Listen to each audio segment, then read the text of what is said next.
Que Dieu vous bénisse. Je vous salue ce soir dans le précieux nom du Seigneur Jésus-Christ. Celui qui est mort pour nous, qui est ressuscité le troisième jour, qui a amené nos péchés au loin, qui nous a justifiés une fois pour toutes. Amen. Sans plus tarder, nous allons nous lever pour lire les Saintes Écritures. Commençons dans Genèse chapitre 3, verset 21. Ensuite, nous irons au chapitre 2, le verset 16 et 17. Genèse 3, 21.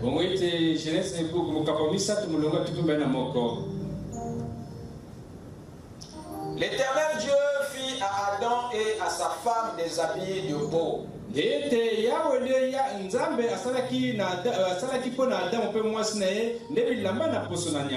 Et ils les ont revêtis. Amen. Prions le Seigneur. Dieu Tout-Puissant, nous voilà à nouveau dans ta présence. Tel que nous sommes, Père. Attendons à ce que ta main descende et ôte le péché de tout le monde. Et que chacun soit rempli de ton esprit. Comme tu avais rempli ce jour-là tes disciples dans la chambre haute. Viens tailler en nous ton image. Et que toutes les sémences enfuies reviennent à la vie. Et que le diable se retire de nos vies. Et que toi, Seigneur, et tu puisses nous couvrir de ton onction, Père. Viens enlever l'aveuglement. Viens ôter l'incrédulité. Viens éloigner la maladie. Et t'établir toi-même en nous, Seigneur. Nous voulons dès ce soir que la divinité prenne le dessus sur l'humanité. Car c'est dans le nom de Jésus-Christ que nous t'avons prié. Amen. Je vous prie de vous asseoir pendant que nous revenons au chapitre 2, versets 16 et 17. L'Éternel Dieu donna cet ordre à l'homme. Tu pourras manger de tous les arbres du jardin,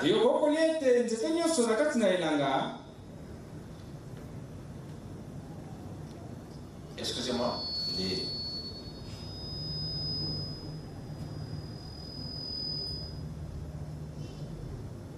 Je reprends la lecture. L'Éternel Dieu donna cet ordre à l'homme. Tu pourras manger de tous les arbres du jardin, mais tu ne mangeras pas de l'arbre de la connaissance du bien et du mal. Car le jour où tu en mangeras, tu mourras. Amen. Amen. Que le Seigneur ajoute ses bénédictions à la lecture de sa parole. Ce soir, nous allons poursuivre notre étude sur les 5 messages de Genèse 2. Les 5 messages de Genèse 2. Et là, pour ceux qui ont bonne mémoire, nous reposons encore sur les clés de la mort et du séjour des morts.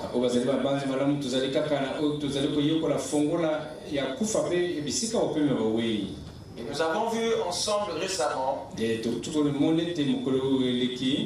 que cette écriture de Genèse 2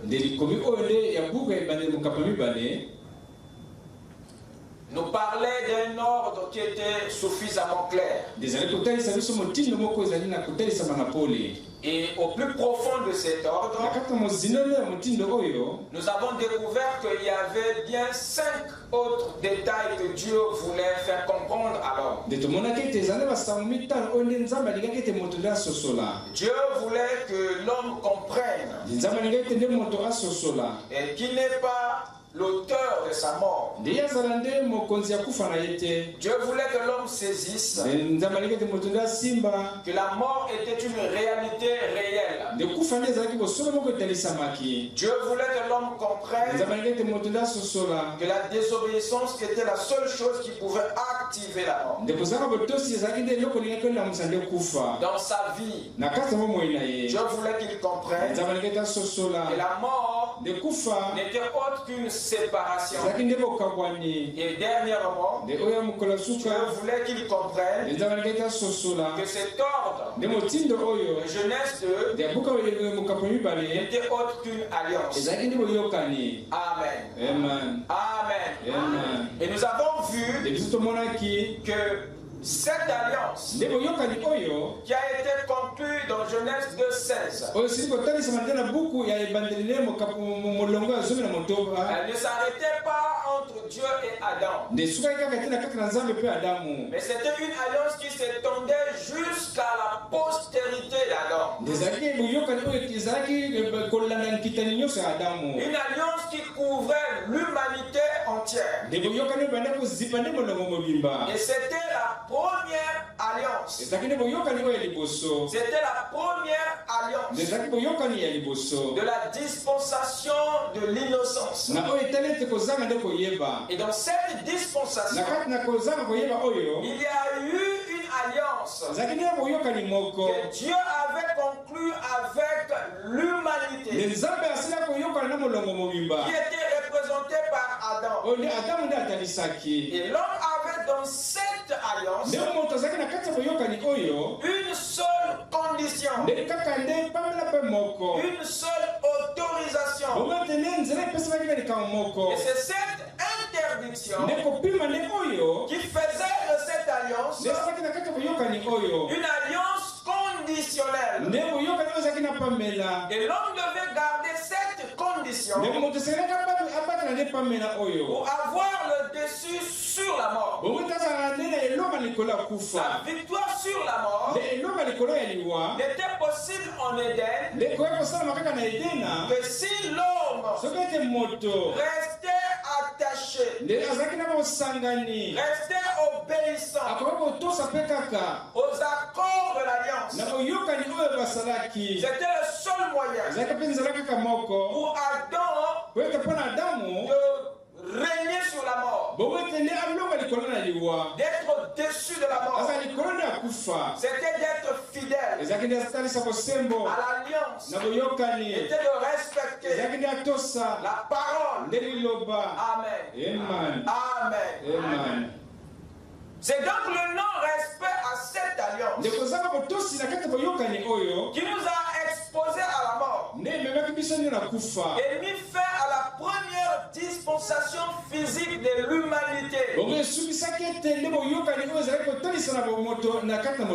le prophète appelle la dispensation de l'innocence. Écoutez ce qu'il dit ici, le prophèt. De la puissance de Dieu pour transformer. Paragraphe 113. Maintenant, remarquez ce qui s'est passé dans le jardin d'Éden, où se trouvait l'économie de l'innocence de Dieu. C'était l'une des dispensations. La première dispensation, c'était l'innocence. Les gens ne connaissaient pas le péché. Ils ne savaient rien du péché. Adam et Ève étaient tous deux nus, mais leur nudité leur était cachée par un voile spirituel qui recouvrait leur visage. Ils n'avaient jamais su qu'ils étaient nus. Pas du tout. Parce que cela leur était caché. Grâce au voile de Dieu, dans leur propre pensée, ils ne connaissaient pas ce qu'était le bien et le mal. Le fait qu'ils étaient tous de là, nus, montrait qu'il ne leur avait pas encore été donné de connaître qu'ils étaient nus. Voyez, les deux étaient nus et ils ne le savaient pas. Alors cette ignorance, cette inconscience au sujet de leur nudité était le signe que l'homme était dans la dispensation de l'ignorance. Quelqu'un peut dire amen? Il ajoute encore ceci. Dans le lieu d'adoration de 1965, prêché le 25, le 4e mois.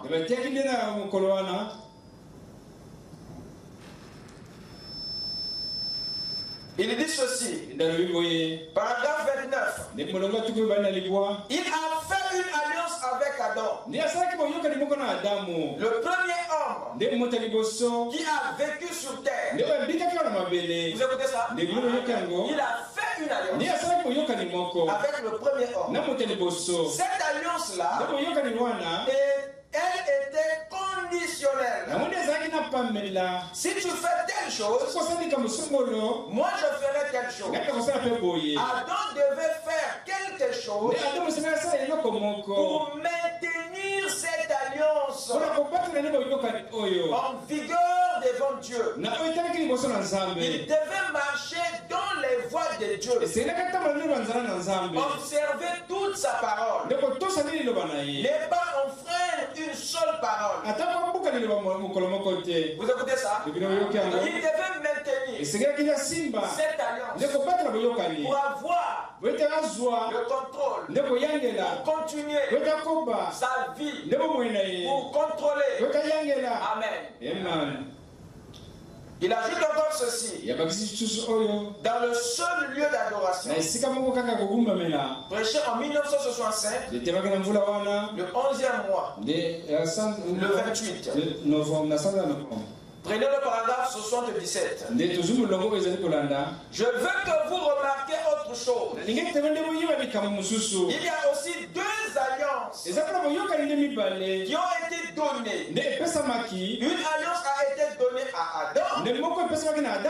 Elle était conditionnelle, comme une loi. Vous écoutez ça? Cette alliance était conditionnelle, comme une loi. Tu ne toucheras pas ceci, tu vivras. Mais si tu touches ceci, tu mourras.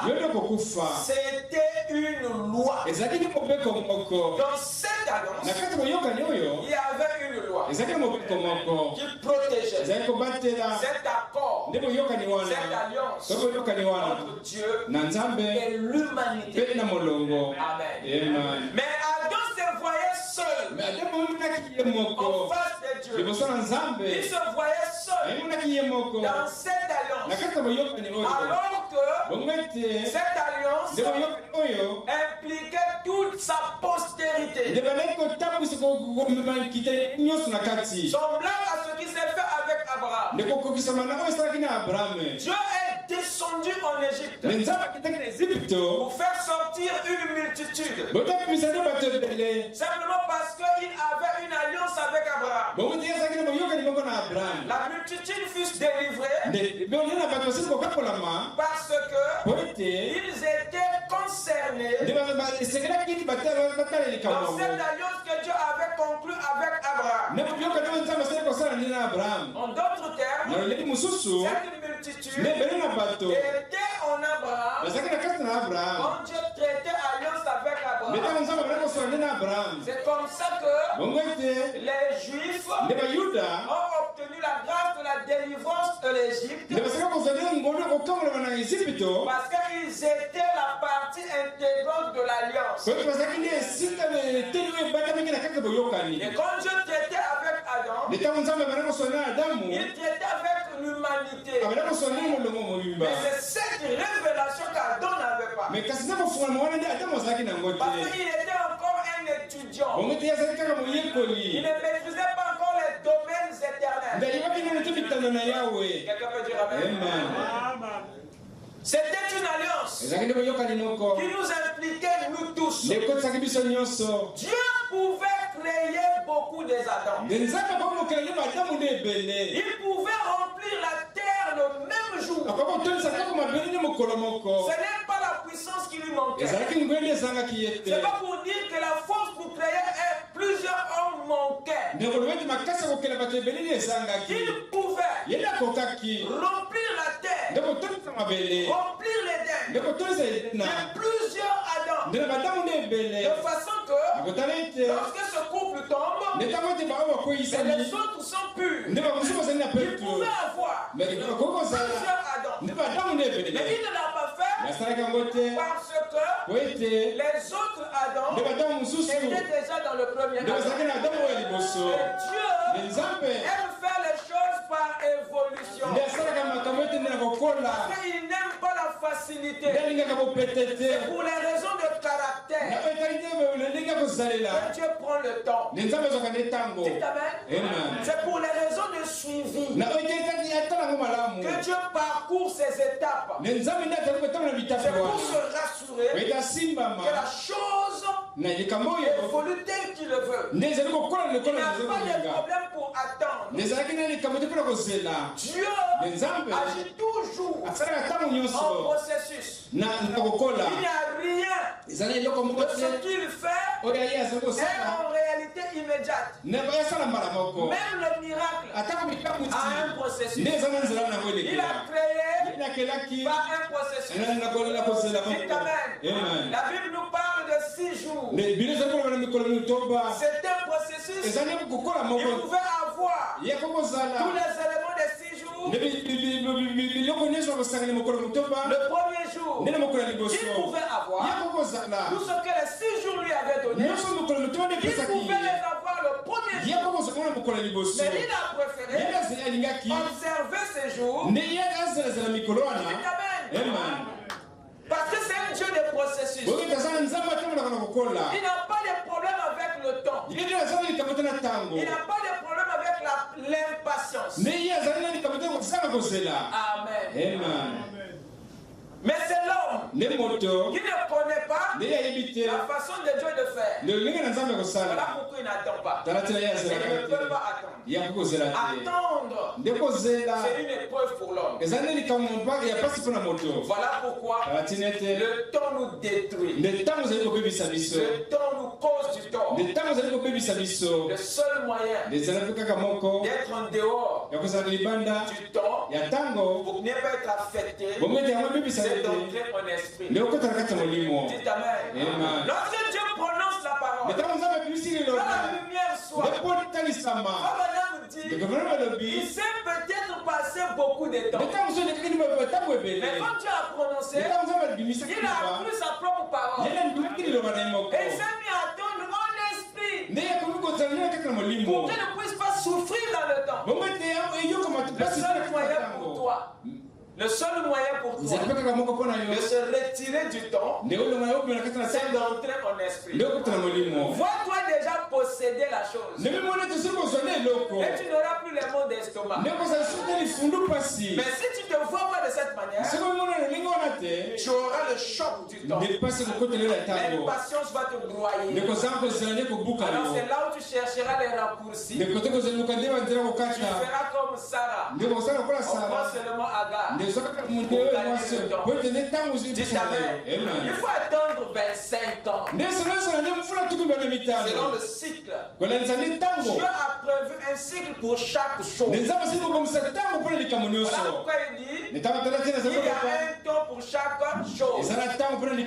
En d'autres termes, il y a un processus. En d'autres termes, il y a des saisons. En d'autres termes, il y a un procédé. Il y a des étapes pour chaque chose. Dites Amen. Lorsque vous avez cette révélation, vous n'aurez plus de problèmes. Donc Adam se voyait seul. Alors qu'il était plusieurs. Dieu traitait avec l'humanité. Et non avec l'individu. Écoutez ce qu'il dit ici. Dans la prédication. L'évangélisation du temps de la fin. Paragraphe 64. Je l'ai ici en anglais. Maintenant, nous pouvons repartir un tout petit peu. Là-bas, au commencement.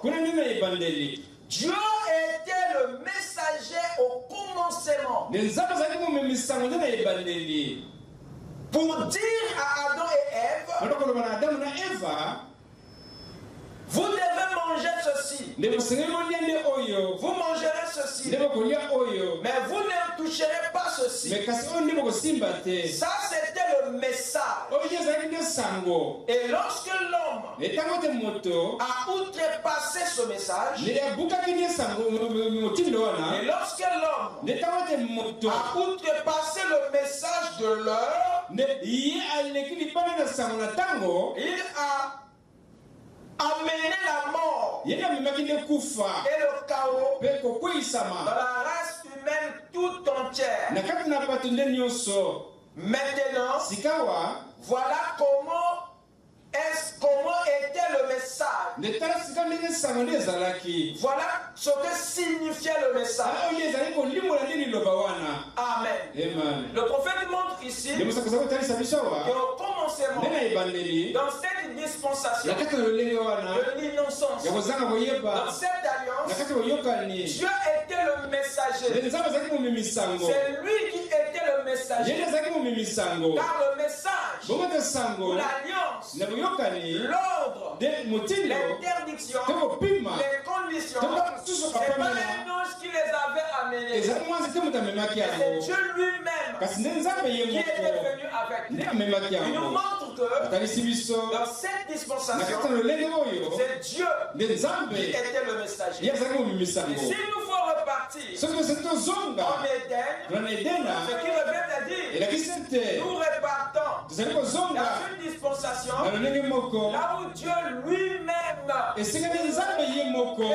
messager. C'est dans le 8e âge où tous les 7 âges disparaissent. C'est dans le 8e âge où la 8e étoile, qui est Christ lui-même, devient le messager des 7 messagers. Et tous les 7 étoiles deviennent des brebis de la 8e étoile. Amen. Dieu avait prévu des lois pour protéger cette alliance qu'il avait conclue avec l'homme en Éden. Et ces lois devaient être en vigueur parce que Dieu ne traitait pas avec un individu. Comme c'est l'humanité qui était remise en cause, il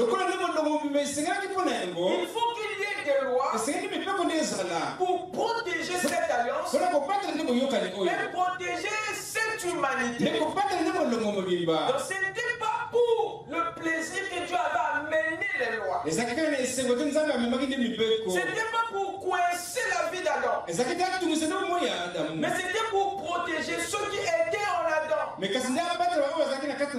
Alors si Dieu ne place pas ses garde-fous, alors la vie n'allait pas être protégée. Il avait donc disposé de lois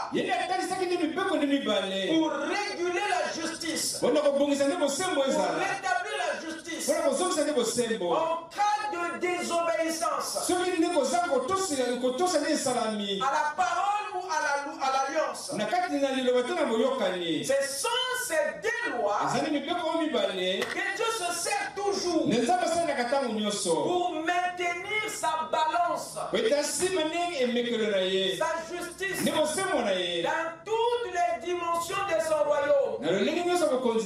Ce sont ces lois qu'il utilise dans les cieux parmi les anges et sur la terre parmi les hommes. Il y a la loi Deutéronome 1 et la loi Deutéronome 2. La loi Deutéronome 1 exige la vie à celui qui obéit, exige la vie à celui qui croit, exige la vie à celui qui craint, qui respecte Dieu, sa parole et son alliance. C'est elle, cette loi, qui justifie le croyant, qui justifie le fidèle dans une alliance. Par contre, la loi Deutéronome 2 réclame la mort de celui qui désobéit, de celui qui pêche, qui doute à la parole, qui déshonore Dieu, qui brise l'alliance et sa parole. Cette loi condamne l'incroyant dans une alliance. L'une d'elles repose sur la foi et l'autre repose sur le doute. L'homme qui croit la parole doit vivre d'après la loi Deutéronome 1. Et celle qui doute doit mourir d'après la loi Deutéronome 2. Est-ce que je peux entendre un amen?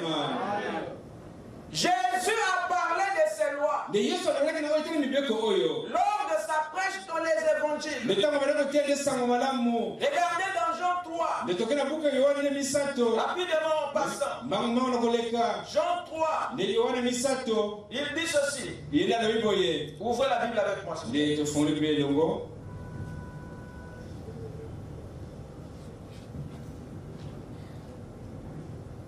Jean 3, verset 36.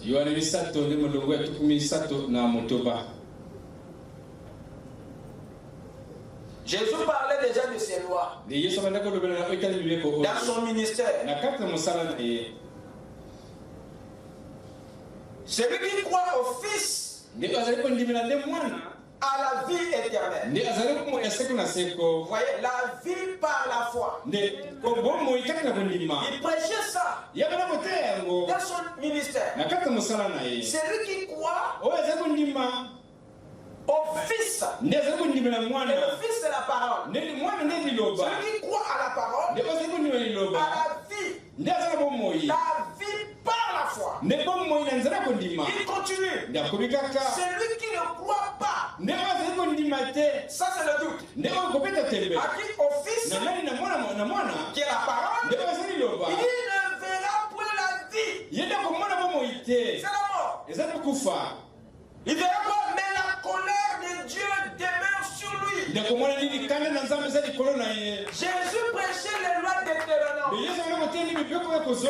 son ministère, nous retrouvons les deux lois à nouveau dans la dispensation de la grâce. Vous écoutez ça? Jésus prêche ça. Allez-y au chapitre 11. Chapitre 11. Prenez le verset 25. Verset 25-26. Jésus lui dit, je suis la résurrection et la vie. Celui qui croit en moi vivra. Celui qui croit en moi aura quoi? La vie. Quand même il serait mort. Vous voyez ça? Celui qui croit, il dit il vivra. Dans l'état de mort dans lequel il ou elle se trouvera.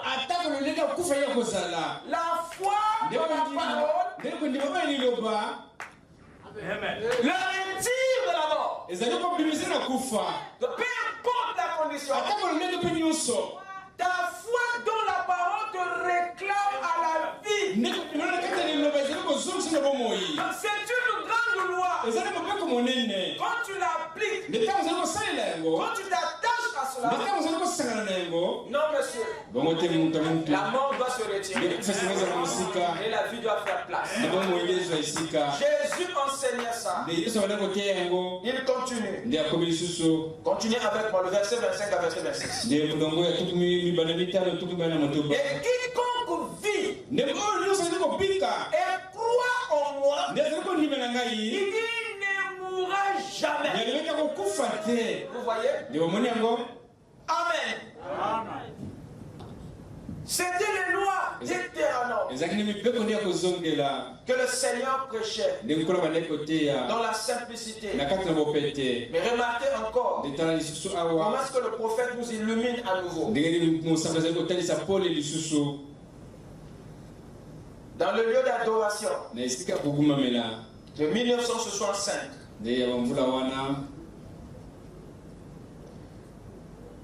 prêché le 25, le 4e mois, paragraphe 24 à 27. Le prophète dit ceci. Deutéronome, c'est un mot grec qui signifie des lois. Le mot Deutéronome, et Dieu a deux lois. L'une d'elles est la loi de la mort par la désobéissance à sa parole. C'est ce que nous constatons quand Ève a désobéi à sa parole. Cela a produit la mort. C'est l'une de ces lois. Le jour où tu en mangeras, ce jour-là tu mourras. Et puis il y a une autre loi qui est la loi de la vie par l'obéissance. Si vous ne faites pas certaines choses, et bien que vous observerez sa parole, vous vivrez. À mon sens, c'est de deux choses. L'une, soit on observe sa parole, soit on désobéit à sa parole. Amen. Allez-y maintenant dans le lieu d'adoration prêché en 1965, le 2e mois, le 20 ou le 20 février si vous voulez. Prenez le paragraphe 21 d'abord. Maintenant, on a pris ce passage dans le Deutéronome. C'est un mot grec qui a un sens composé. Il veut dire deux lois. Le mot grec Deutéronome veut dire deux lois différentes. Et c'est exactement ce que Dieu a. Deux lois différentes. Et l'une d'elles est une loi de mort, et l'autre est une loi de vie. Dieu a deux lois. Le suivre le suivre et le servir et l'adorer, c'est la vie. Rejeter ça, c'est la mort. Il y a deux lois en Dieu. Prenez maintenant le paragraphe 24 à 25.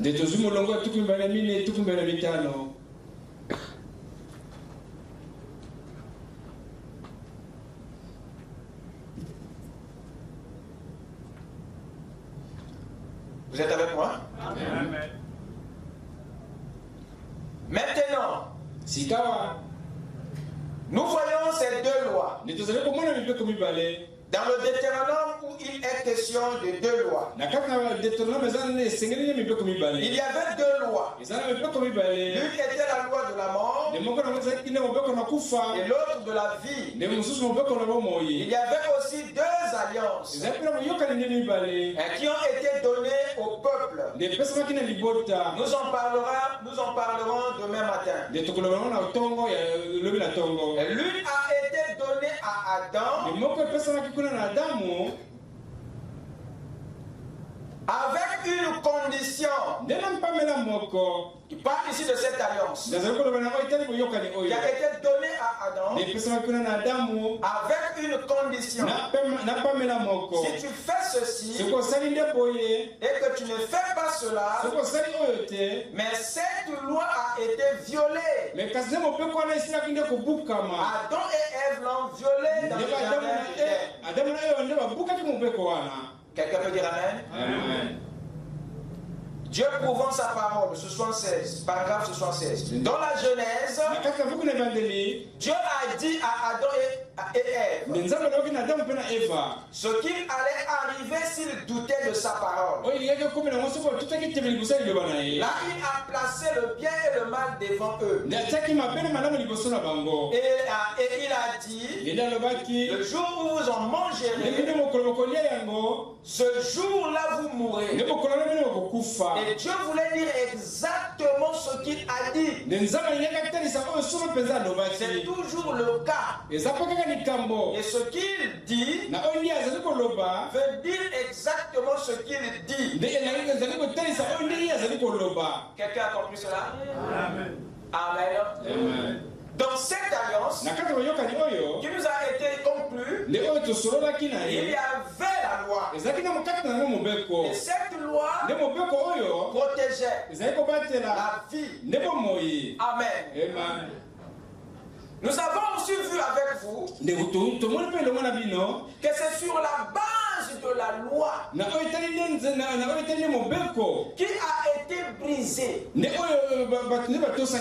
dans une alliance que le diable nous accuse auprès de Dieu. Amen. Amen. Avant même que le juge s'en rende compte, le diable veille aux lois que Dieu a placées parce qu'il a un désir. Il veut ta mort. Il veut l'éradication de l'humanité. Et dès lors que tu brises, il se présente. Il te traduit en justice pour t'accuser, afin que Dieu applique sa loi d'éternel. Il sait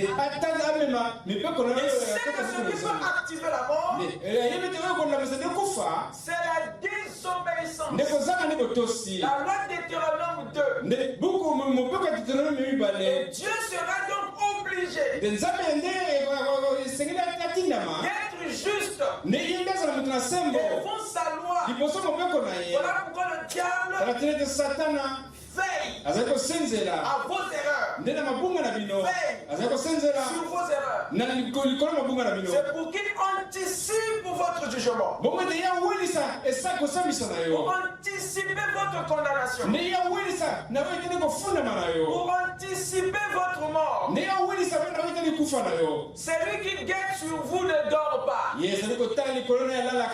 Dans Apocalypse 12, 10, il est dit que c'est lui, le diable, celui qui a été précipité ici, c'est lui qui est l'accusateur de nos frères. Mais il y a une chose que le diable ignore. Dites Amen. Qui n'a jamais compris. Et j'aimerais le dire ce soir. Peut-être que ça l'aiderait à comprendre. Quand les anges avaient péché, là-bas au ciel, Dieu ne s'est jamais déplacé pour aller les voir. Savez-vous cela? Dieu n'est jamais allé les chercher. Quand ils ont péché, Dieu ne s'est jamais déplacé pour aller les voir, pour aller les chercher. Il n'est jamais parti. Il a plutôt envoyé un ange le faire. Et la Bible nous dit dans Apocalypse 12 que c'est Michael qui a combattu le dragon. C'est lui qui a été délégué pour voir la situation des anges déchus.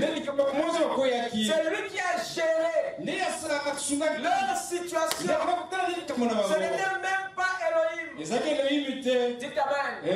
Mais quand l'homme a péché, la Bible dit personne d'autre est allé voir, est allé visiter. Dieu n'a jamais envoyé Gabriel. Il n'a jamais envoyé Michael. Aucun ange n'est allé. Dieu est descendu personnellement pour aller les chercher. Adam, où est-il? Mais le diable n'a pas vu ces détails. Il ne sait pas que l'homme et Dieu sont parents. Et quand il vous accuse, il ne sait pas que Dieu n'est pas un ange. Dieu est un homme. Il a plus de lien avec vous qu'avec un ange. Parce que vous êtes la race de Dieu. Vous écoutez ça? Vous avez plus de lien avec Dieu qu'un ange. L'ange est le serviteur de Dieu. Mais l'homme est le fils de Dieu. Vous avez plus d'autorité. Voilà pourquoi Dieu n'est jamais mort pour les anges. Parce qu'ils n'ont pas de lien. Le lien dont je parle, c'est le code génétique. Le lien dont je parle, c'est le patrimoine héréditaire. Aucun ange du ciel a été créé à l'image et à la ressemblance de Dieu. J'aimerais que tu me comprennes très bien. Que ceci s'asseye à la 13e corde. Si tu as 13 cordes, bien sûr. Aucun ange. Toi qui adores les anges. Toi qui pries Michael. Toi qui adores Gabriel. J'aimerais que tu comprennes que c'est une abomination. C'est une fausse adoration. Et Dieu est mécontent. Parce que tu blasphèmes son image qui est en toi. L'homme fut créé à l'image et à la ressemblance de Dieu. C'est le seul esprit dans toutes les théophanies qui a été créé à l'image et à la ressemblance de Dieu. Il n'y a aucun esprit dans les cieux et sur la terre qui a l'image de Dieu en lui. Si ce n'est l'homme, or l'image, c'est le caractère. Vous écoutez ça? L'image, c'est le caractère. Les caractéristiques de Dieu trouve en toi. Et lorsqu'on dit qu'il a été fait à sa ressemblance, la ressemblance en hébreu veut dire qu'il fonctionne comme. Et l'image veut dire caractéristique. Dieu a créé un homme selon ses caractéristiques afin qu'il fonctionne comme lui. Vous écoutez ça? Aucun ange, même pas Michael, même pas Gabriel, mais à l'image de Dieu. Dites amen. Et l'image de Dieu en toi est le lien de la parenté. Dites amen. Voilà pourquoi Dieu descend lorsque tu as une difficulté. Il ne vient pas pour toi, mais il vient honorer son image qui est en toi. Parce que ton échec, c'est aussi son échec. Il est obligé, à cause de son nom, à cause de sa nature. Le nom en hébreu signifie nature. En toi, il est obligé de descendre. Il est descendu des corridors des cieux pour mourir à la croix. Il n'a jamais fait ça pour les anges. Quand les anges ont péché, Dieu est resté sur son trône. Il a dit à Michael, vas-y, va les voir. Mais quand Adam est tombé, Dieu a paniqué sur son trône. Il dit, une partie de moi-même est en difficulté. Sinon je perds, moi aussi je le perds. Voilà pourquoi il a tripoté les solutions. Il a fait quelque chose. Dites amen. Pour arranger ta situation. J'aimerais que tu acclames le Seigneur ce soir. Dis à ton voisin, ma situation est arrangée. Amen, amen. Dieu. Il est attaché qu'à lui-même. Il est attaché qu'à lui-même. C'est très important de comprendre ce principe. Et le diable ne comprenait pas ça. Cela suffisait pour lui de voir ce détail, de voir le comportement de Dieu vis-à-vis des anges et des hommes, et de tirer une conclusion afin de ne pas progresser dans les accusations. Parce qu'il y a des prévisions et des provisions. Je répète, il y avait des prévisions et des provisions que Dieu avait fait dès avant la fondation du monde pour la race humaine. Amen. Et que le diable ne savait pas que la race humaine était la race par excellence. Vous écoutez ça? Amen. Que ça soit sur le plan charnel, que ça soit sur le plan spirituel. Qu'est-ce qui se passe? Écoutez ceci avant que je passe. Sur le plan spirituel, l'homme est une espèce Dieu. Voyez-vous, l'homme n'est pas l'espèce de Dieu. L'homme est l'espèce Dieu. C'est-à-dire que l'homme est de la race de Dieu. Vous écoutez ça? Et ce don-là, qui a été créé dans Genèse 1, c'est une espèce que Dieu a créé en deux modèles. Le modèle F et le modèle H. L'homme et la femme sont les deux modèles de l'espèce Dieu. Et en dehors de cette espèce, il n'y a pas une autre espèce au-dessus d'eux, si ce n'est Dieu lui-même. Donc l'espèce qui est inférieure à Dieu, c'est l'espèce Dieu. C'est l'homme. L'homme, c'est l'espèce qui vient après Dieu. Même pas l'ange. Sur le plan naturel, le corps humain est le corps le plus évolué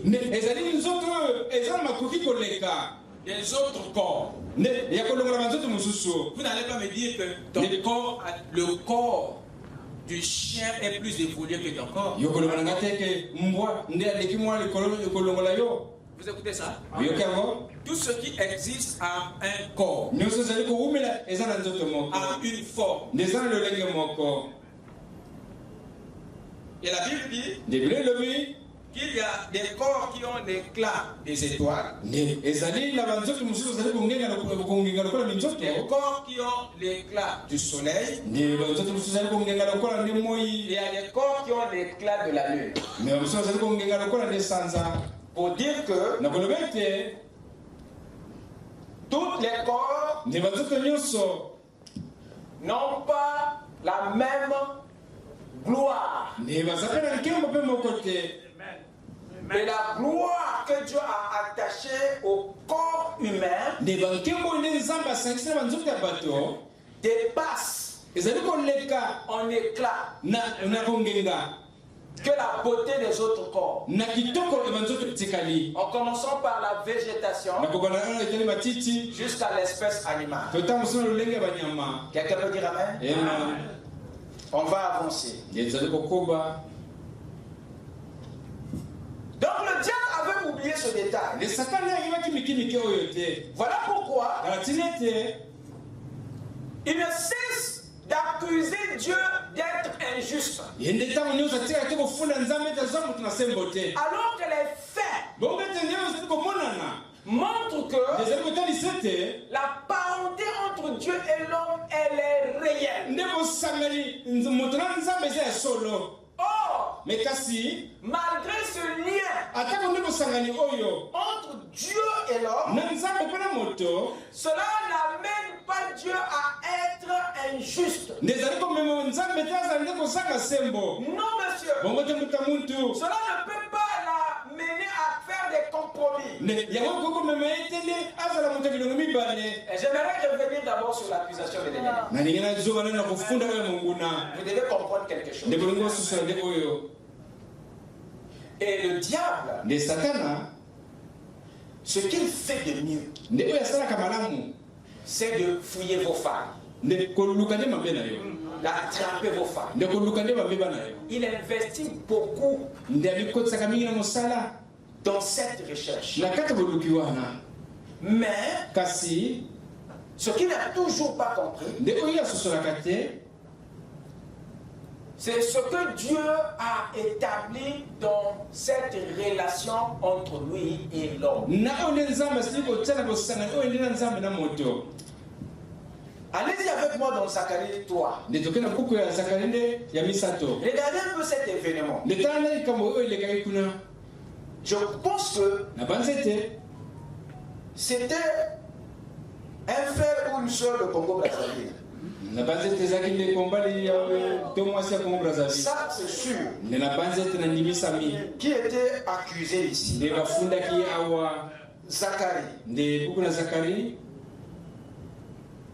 Zacharie chapitre 3. Allez-y avec moi au verset 1 jusqu'au verset 5. Il me fit voir Josué, le souverain sacrificateur, debout devant l'ange de l'Éternel. Dieu ici avait donné à Zacharie une vision pour lui montrer Comment est-ce que le diable agit? Et quel type de déposition il fait contre les enfants de Dieu? Et Satan qui se tenait à sa droite pour l'accuser. Je pense que chacun lui, hein? Amen. Il me fit voir Josué, le souverain sacrificateur, debout devant l'ange de l'Éternel. Les amis, Josué est devant qui? L'ange de l'Éternel. En quelque sorte, vous avez là un frère ou une soeur qui est quand même dans la présence de Dieu. Il n'est pas dans le monde. Il est devant l'Éternel. Tel que tu es assis là, dans la présence de Dieu. Mais cela n'empêche pas que le diable soit là. Vous avez chacun a son ministère. Donc le diable ne craint pas celui qui est dans la présence de Dieu. Parce que son ministère consiste à tenter exactement ceux qui sont avec Dieu. Sinon, il n'aura rien à faire avec toi. C'est quand tu deviens croyant que tu intéresses Satan. Mais quand tu es dans son royaume, non. Voilà pourquoi, quand tu deviens croyant, c'est là où les choses commencent à aller beaucoup mal. Ça m'étonnerait si c'est le contraire. Parce que tu deviens un danger pour le royaume des ténèbres. Alors le diable doit tout faire pour t'éteindre. Parce que ta lumière risque d'éclairer ta sagesse, ton intelligence, risque d'illuminer les autres qui sont dans les ténèbres. Il va tout faire pour t'éteindre. Voilà pourquoi Jésus avait dit que votre lumière luise devant les hommes. Qu'elle ne s'éteigne pas. Parce que si ça s'éteint, c'est amen. Et le diable doit s'approcher pour trouver des mécanismes pour éteindre cette flamme. Voilà pourquoi il s'approche pour fouiller dans ton livre afin de trouver là où tu as brisé une loi pour se présenter devant Dieu. Il dit que tu l'appelles ton fils, tu l'appelles ta fille. Mais regarde ici. Amen. C'est ce qui s'est passé avec Josué. Et José, revenons au chapitre 3. Zacharie parle. Et Satan se tenait à sa droite pour l'accuser. Hey, Dieu était à la gauche. Le diable était à la droite. C'est un langage. Ça veut dire l'ennemi était du côté fort.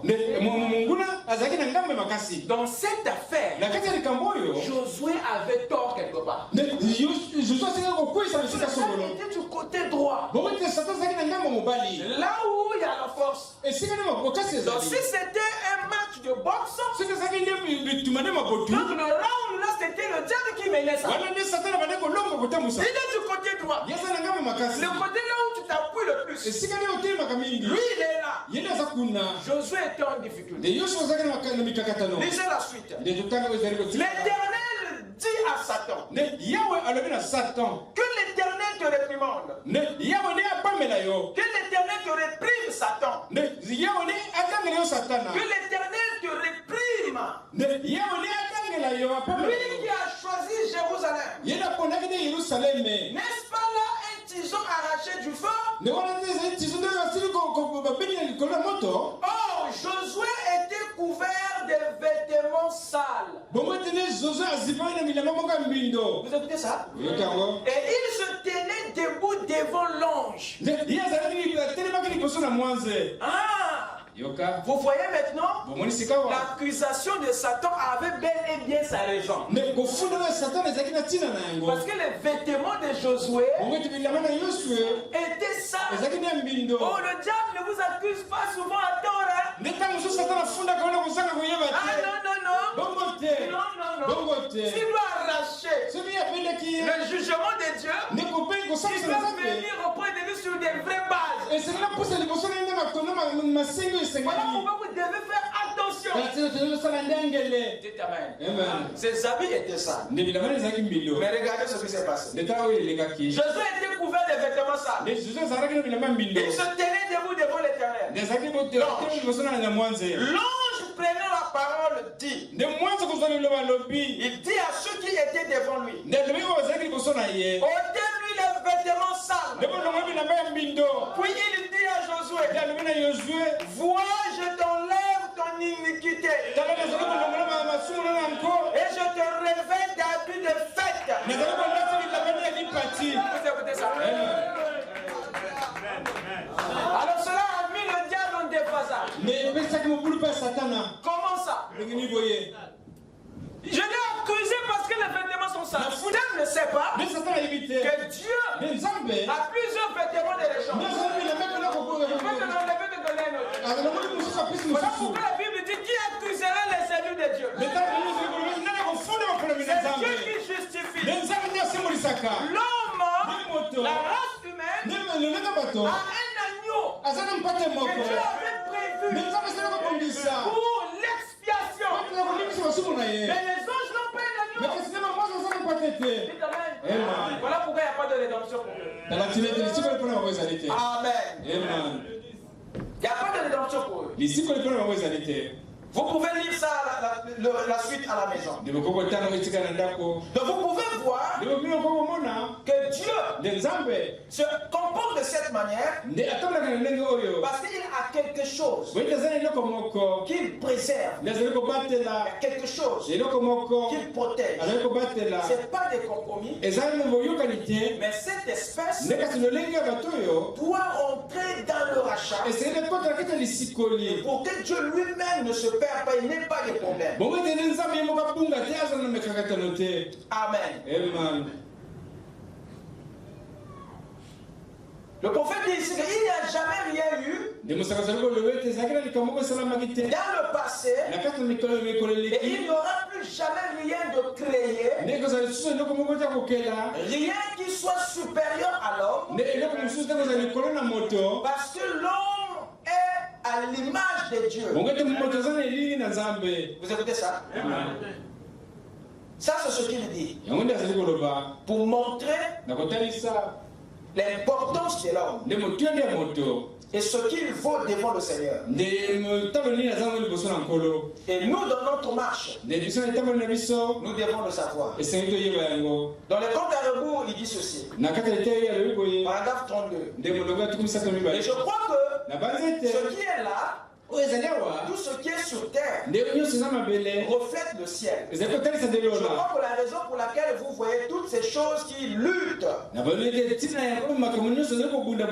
la vie, c'est parce qu'il existe une vie dont celle-là est le reflet. Et je crois que quand Dieu a fait l'homme, il a commencé par présenter le reflet des choses plus petites. Comme la vie animale. Et puis ensuite, il a créé quelque chose d'autre. Exactement comme ça, nous dit la Bible.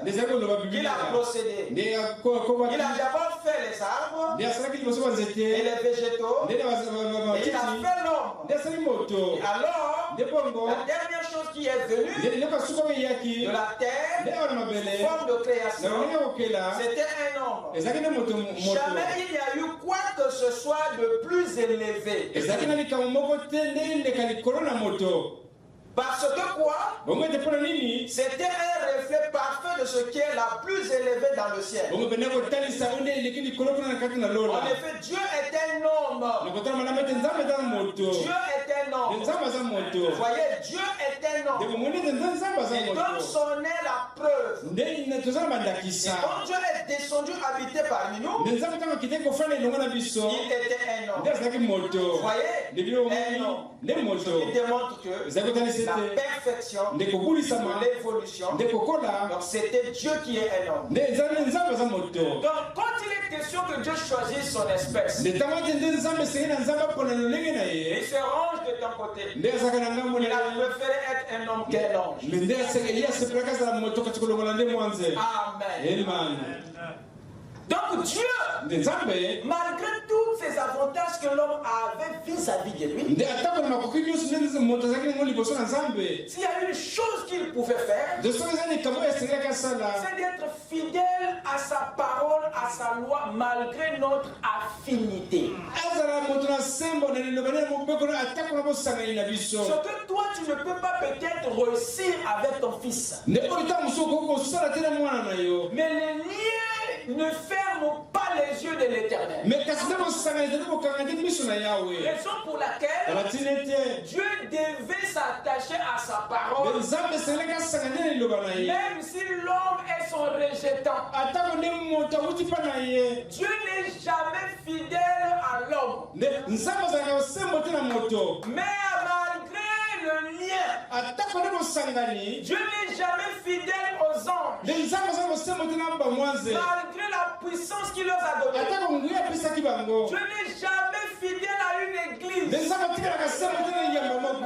le Saint-Esprit qui agit, Dieu n'est jamais fidèle aux prophètes. Dieu est fidèle qu'à une seule chose. Dieu est fidèle qu'à sa parole. Il préfère laisser passer le ciel. Dieu préfère perdre le ciel et la terre et de rester avec sa parole. Voilà pourquoi il a laissé l'homme tomber et s'accrocher à sa parole. Quand il avait dit, le jour où tu as mangé, tu mourras, Dieu devait s'accrocher à sa parole, même si l'homme était une partie de lui. Sa justice devait être accomplie. Amen. L'homme devait mourir pour que Dieu soit juste. Parce que les autres le regardent. S'il fait des compromis, aucun esprit ne va plus le croire. Amen. Et voilà que l'homme pêche, tombe et meurt. Et Dieu devait laisser la mort faire son cours. Il ne pouvait pas faire obstacle à sa propre justice. Dès lors que Adam a péché, la mort commençait à le réclamer. Et Dieu était impuissant devant ça. Parce que sa parole est plus forte. Dieu est souverain aussi longtemps qu'il ne dit rien. Mais dès lors qu'il prononce la parole, il perd sa souveraineté vis-à-vis de sa parole. Dieu est externe de sa parole. Il n'est même pas au-dessus de sa parole. Dieu est dans sa parole. Frère Branham dit, Dieu ne change pas sa pensée au sujet de sa parole. Vous voyez sa fidélité.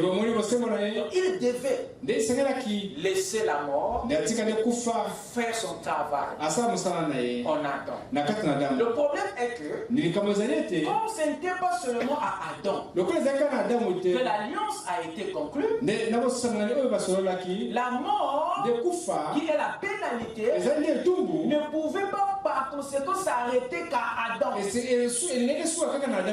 devait s'étendre dans l'humanité tout entière. C'est toute la race qui devait être emportée par la mort, parce que ce n'était pas seulement à un individu que l'alliance concernait. Donc la justice de Dieu ne pouvait pas s'arrêter à Adam. pour qu'elle soit parfaite, elle devait emporter toute l'humanité. Voilà pourquoi les enfants d'Adam continuaient à mourir après la mort d'Adam. Pourtant, c'était lui le transgresseur. C'était lui le pécheur. Sa mort devait régler la question. Mais comment Adam est mort? Le pécheur est mort. La loi a frappé le transgresseur. Mais la mort continue à chevaucher dans la race humaine. Il y a un problème. Non. C'est que la race tout entière était concernée. Donc, pour que la justice de Dieu soit accomplie, il faut que la mort poursuive toute l'humanité. C'est l'humanité qui doit mourir pour que la justice de Dieu soit accomplie. Parce que le jour où tu mangeras, tu mourras. C'était à l'humanité que Dieu parlait.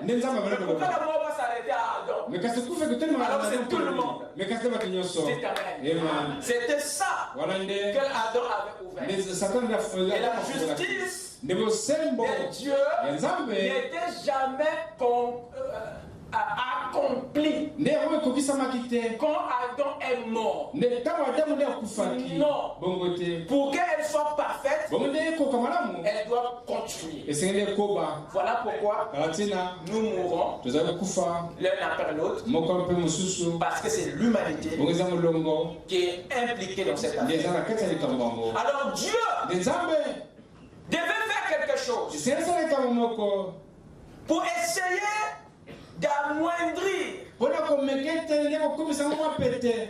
Parce que les hommes qui viennent sur la terre, chacun a une mission à accomplir. Dieu a assigné à chacun de vous une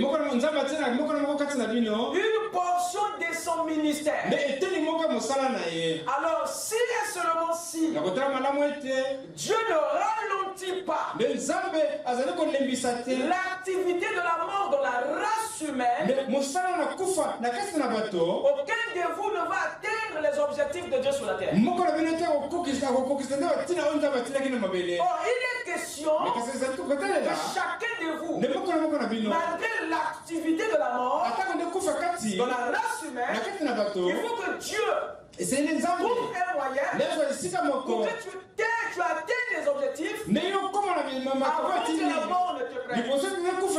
C'est là que Dieu a cherché un moyen et il a opté la voie des substituts. La voie des substituts. La voie des substitutions, c'est-à-dire la voie des couvertures.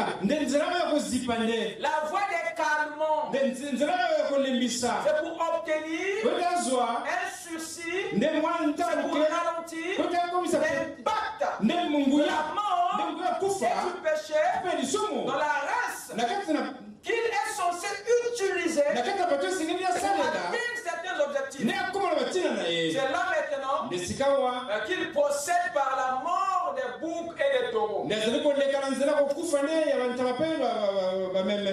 là que maintenant Dieu obtient la solution des sangs. Qu'est-ce qui s'est passé? Nous avons ici dans Genèse 3, verset 21. Vous écoutez ça? Lisez ça avec moi avant de terminer. Genèse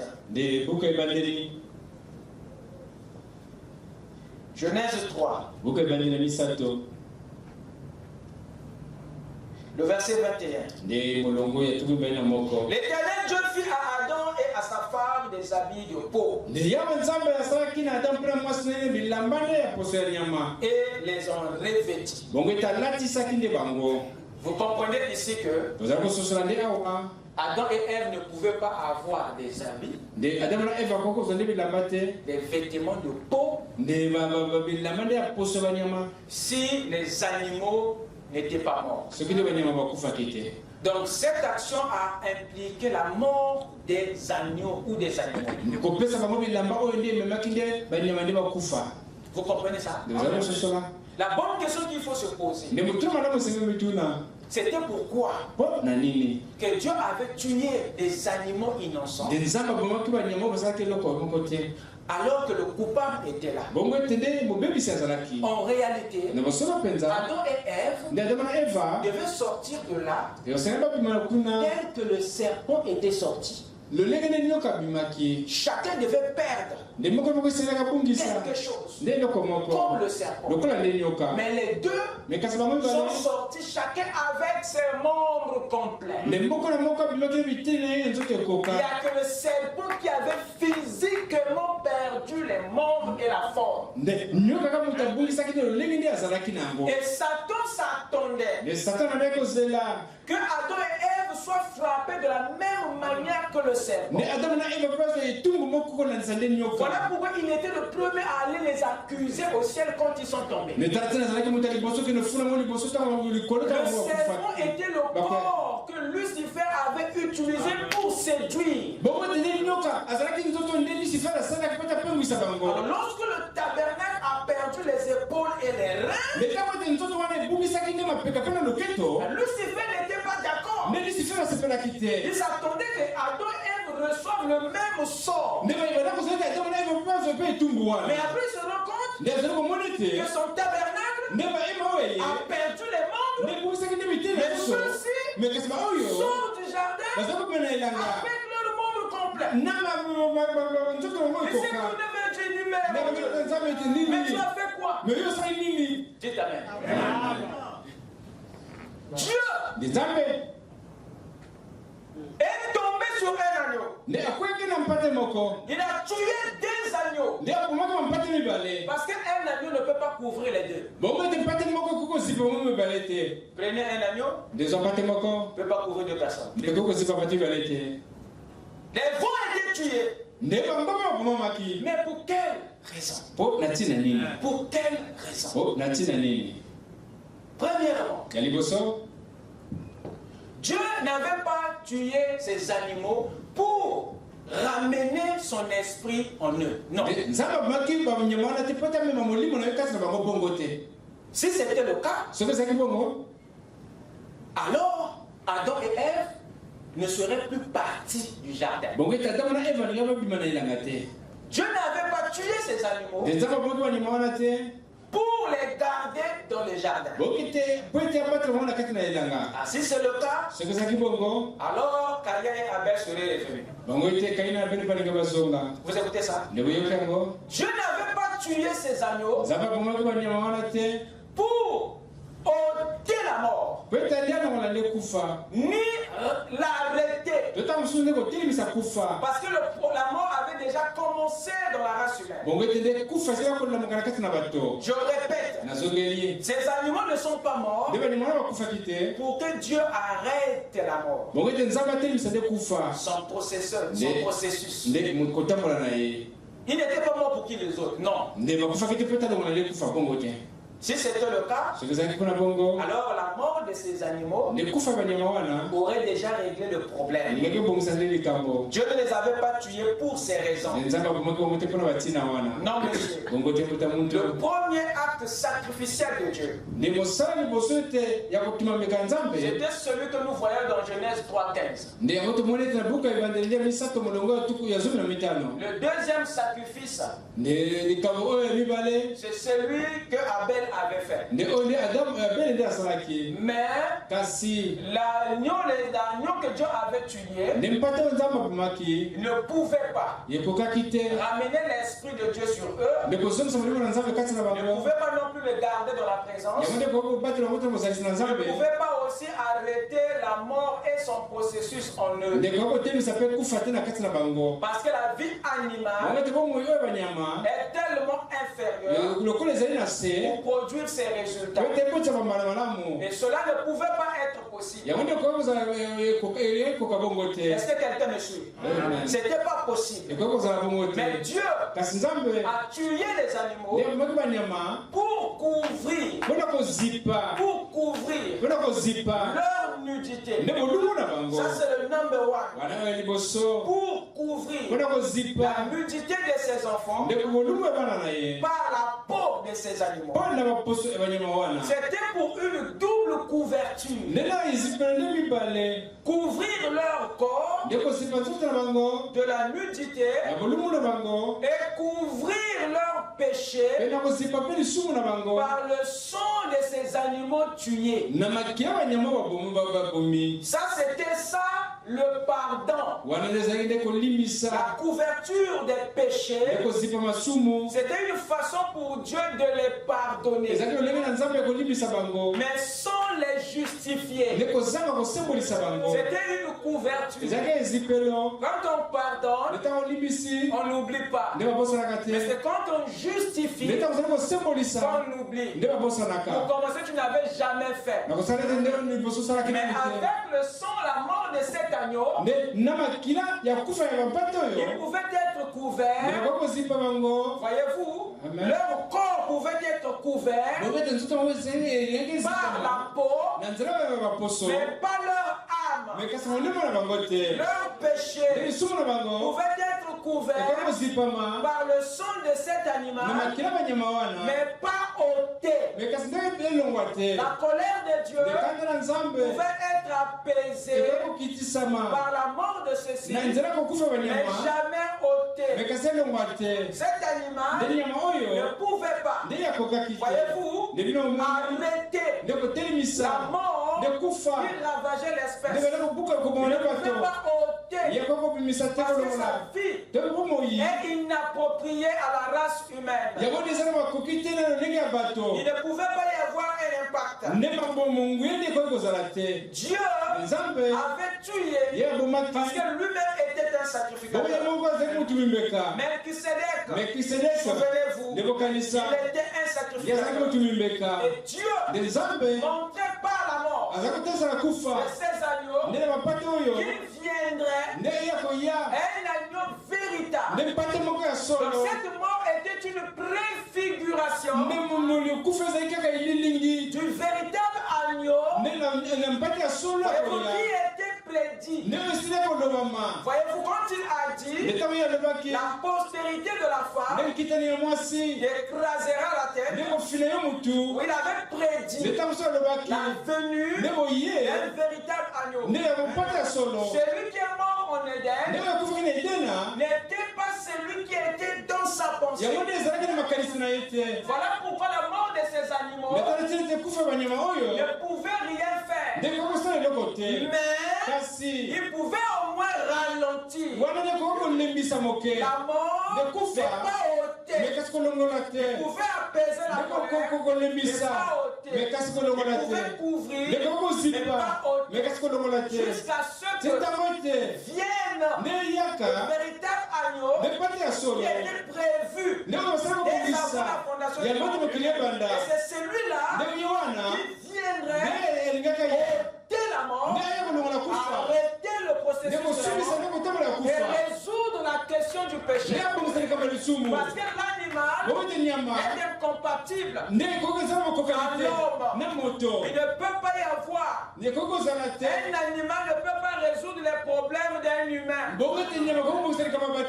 Ça ne peut pas marcher. De la même manière que Dieu a haï l'union d'un animal, le serpent, avec un humain, Ève. Il ne peut pas aussi accepter qu'un animal puisse résoudre les problèmes d'un humain.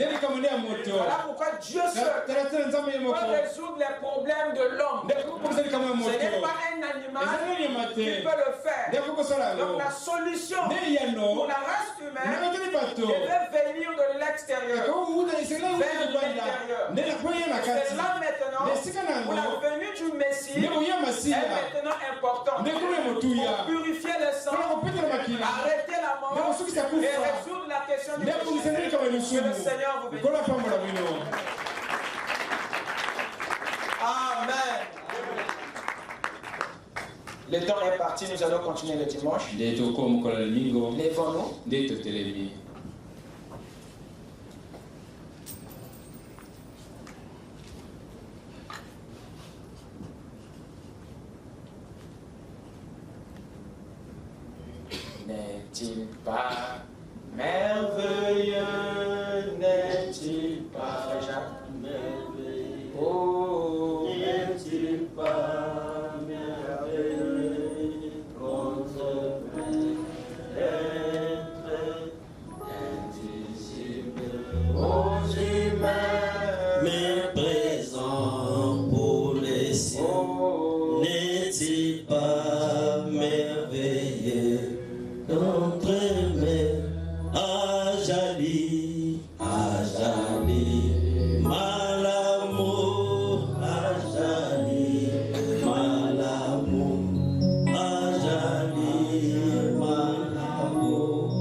Seigneur Dieu Tout-Puissant, Père Céleste, toi qui résides dans les dimensions les plus élevées, et dans ces dimensions, Seigneur, se trouvent les secrets, Seigneur. Et ceux qui doivent le connaître, oh Dieu, sont ceux qui étaient prédestinés dans ton économie, Seigneur. Oh Dieu Tout-Puissant, Père Céleste, c'est vrai que ces choses, Père, les mains sales ne peuvent pas les toucher. Il faut qu'il y ait les tabernacles, Seigneur, qui ont été préparés au Dieu, qui devraient rentrer dans le secret de ton cerveau pour soutirer, Seigneur, ce qui était censé nourrir les âmes.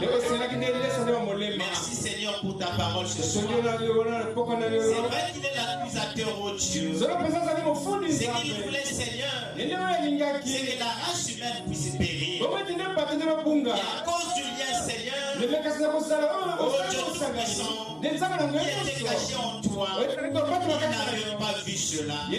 Voilà pourquoi il avait perdu. Et nous sommes dans la victoire. Au travers du sang, Seigneur, le sang du sacrifice, de l'agneau qui a été immolé dès avant la fondation du monde. Merci pour le rachat, Seigneur. C'est comme ce jour-là, oh Dieu, il y avait un homme qui avait fait un voyage. Il se trouvait devant ce portail, Seigneur. Et le nom ne se trouvait pas dans les livres. Mais on lui a dit de faire un voyage, de faire un appel, Seigneur. Lorsqu'il est allé devant le trône du jugement, c'est lui qui devait le condamner, Seigneur. C'est celui qui l'avait gracié. Merci, Père, pour ta parole. Merci, Seigneur, pour ta révélation. Bénis ton serviteur, Seigneur. Puisse le préserver, oh Dieu, contre toutes les flèches de l'ennemi. Pour le reste, Père, par l'écoute de ta parole, ceux qui avaient apporté les requêtes ont trouvé des solutions. Les malades sont guéris au nom de Jésus-Christ. Et les affligés sont ramenés dans ta maison. Accorde-nous encore les privilèges, Père, pour venir écouter tes oracles. Pour le reste, va avec chacun de nous. Dans le nom de Jésus-Christ, que tous ceux qui croient et disent Amen. Acclamons notre Dieu, acclamons le Seigneur. Merci.